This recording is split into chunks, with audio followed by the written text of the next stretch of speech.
Qo'moq savodashlar, bugungi hikoyamiz aqlliq bola.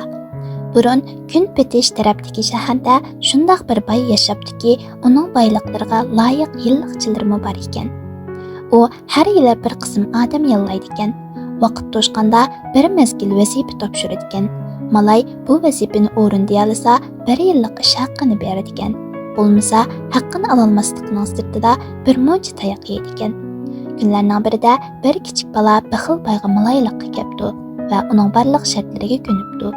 Günlər, aylar ötübdü, yelmi to'yishibdi. Bala bayning oldiga ish haqqini so'rab kirgan ekan, bay uni bir ishga buyuribdi və shu ishni bajara olsa, ish haqqini beradiganligini aytibdi. Yana balaga tang pul berib, bozordan voyjon bilan voyay ilib kelishni buyuribdi. Aqlliq bola bozorga berib bir tangaga nihoyatda chiroyli bir dona shisha sotib olibdi.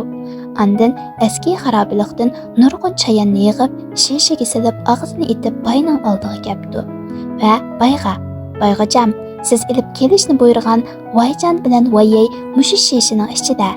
Qo'lingizni solsangiz chiqadi" debdi. Bay bu balani masxara qilib kulibdi-da, qo'lini shishaga tiqibla "Voyjon" deb tortib olibdi. Bala uningga "Bayg'ajam, qo'lingizni yana bir solsangiz, voyayni olasiz" debdigan. Bay qayta qo'l tiqishga petinolmay, qutini og'zini itib, balaga qaytirib beribdi. Ham uning bir yillik ish haqqini beribdi.